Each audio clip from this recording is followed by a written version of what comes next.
A inteligência de Israel descobre uma instalação nuclear clandestina do Irã que viola o acordo de 2015. A Agência Internacional de Energia Atômica encontrou traços de material radioativo numa instalação nuclear descoberta pelo Mossad, o serviço de espionagem de Israel, noticiou hoje o canal 13 da televisão israelense. A Agência das Nações Unidas não divulgou a informação. O primeiro-ministro de Israel, Benjamin Netanyahu, revelou a existência de uma instalação nuclear em Turcos Abad em discurso na Assembleia Geral das Nações Unidas em setembro do ano passado. Fiscais da Agência Internacional de Energia Atômica inspecionaram o local em abril e havia uma expectativa de que revelassem o que viram em junho, mas o relatório não mencionou a central de Turcos Abad. Como a fiscalização demorou, havia o temor de que a República Islâmica pudesse ter limpado o sítio, eliminando indícios comprometedores. Em ocasiões anteriores, o regime teocrático iraniano deixou vestígios. Se a notícia for confirmada, dará razão aos Estados Unidos, que no governo Donald Trump romperam o acordo nuclear de 2015 e impuseram severas sanções que estão sufocando a economia iraniana. O produto interno bruto deve cair 6% neste ano e a inflação está em torno de 50% ao ano.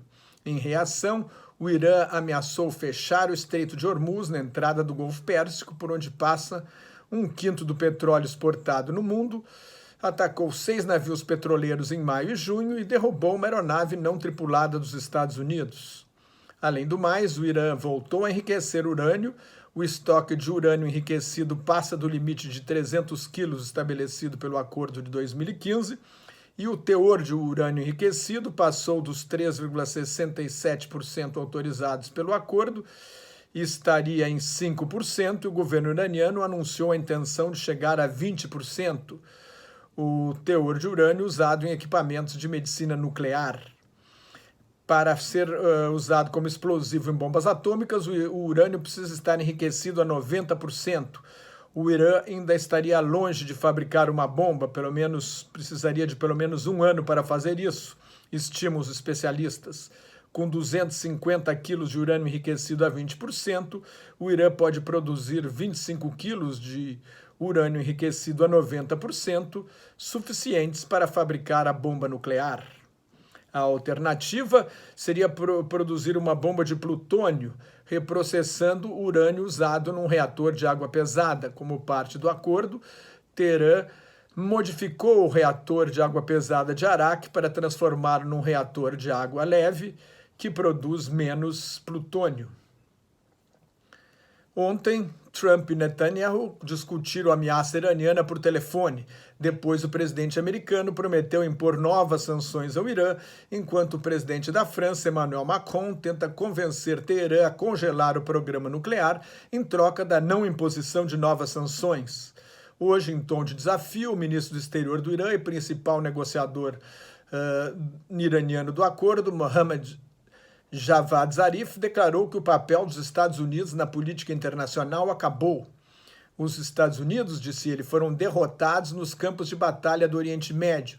É claro que uma das razões da derrota foi a resistência popular e da República Islâmica, acrescentou. Nem os Estados Unidos nem o Irã querem a guerra. Trump gostaria de renegociar o acordo, incluindo a proibição do Irã de possuir mísseis de médio e longo alcances e o fim do apoio a milícias e da interferência iraniana em outros países do Oriente Médio.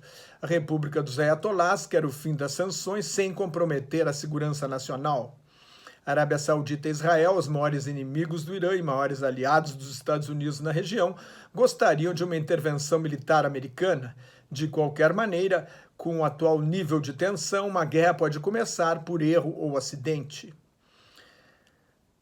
Depois do abate de um drone americano perto do Estreito de Hormuz, o presidente Donald Trump chegou a autorizar um bombardeio, mas recuou na última hora.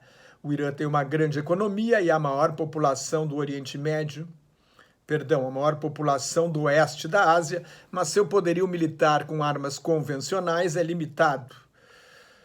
Até a Revolução Islâmica de 1979, o regime do Shah Reza Pahlavi, o Irã era o país que mais recebia ajuda militar dos Estados Unidos no Oriente Médio, mais do que Israel.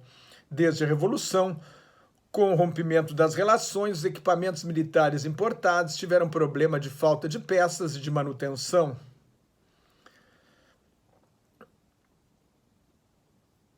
Ao mesmo tempo, Teherã passou a apoiar movimentos como a milícia fundamentalista xiita libanesa Hezbollah, o Partido de Deus, e o movimento de resistência islâmico da Palestina, o Hamas. O Irã também investiu em mísseis e na guerra cibernética para compensar a sua fraqueza em forças convencionais. O desenvolvimento de armas nucleares seria a garantia definitiva de sobrevivência da ditadura teocrática iraniana. A invasão do Iraque, que não tinha armas de destruição em massa, e a atitude dos Estados Unidos diante da Coreia do Norte, que tem entre 20 e 60 bombas atômicas, e a atitude dos Estados Unidos diante do próprio Irã deixam claro que Washington respeita potências nucleares. Trump já estaria disposto a reconhecer o status de potência nuclear da Coreia do Norte se o ditador Kim Jong-un congelar o seu programa nuclear no estado atual. O Irã não retoma o seu programa militar nuclear de forma mais agressiva por medo da reação dos Estados Unidos e de Israel, mas o Irã não é a Coreia do Norte. Não é um país tão isolado, nem tão ditatorial a ponto de sufocar toda a dissidência interna. Não tem um protetor poderoso como a China, aliada da Coreia do Norte, e a economia iraniana é muito dependente do comércio internacional. O petróleo é uma fonte fundamental de moedas fortes que o país precisa para importar a metade da comida que consome e os produtos industriais que não fabrica. Sem esperança de renegociar com os Estados Unidos, em termos que não equivalham a uma rendição total, resta ao Irã a possibilidade de fazer negócios com a China, a Índia e a Rússia para tentar driblar as sanções americanas. As últimas medidas agressivas do Irã foram vistas como uma tentativa de advertir a Europa, interessada em manter o acordo nuclear, e pressionar a Europa a aliviar as sanções, mas a maioria das empresas europeias reluta em fazer negócios com o Irã, temendo ficar fora do mercado americano e ser excluído das operações financeiras em dólares. Nos últimos 15 anos, o programa atômico iraniano deixou de ter o foco na produção de armas, mas a tecnologia nuclear tem uso duplo, e o Irã tomou decisões que permitem optar pelo desenvolvimento da bomba atômica no futuro.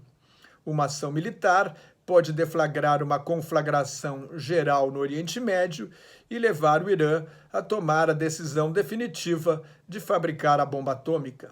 Mais notas e comentários sobre política internacional no meu blog, que está Globalização em Crise, que está em nelsonfrancojobim.blogspot.com, no meu Twitter, no Facebook.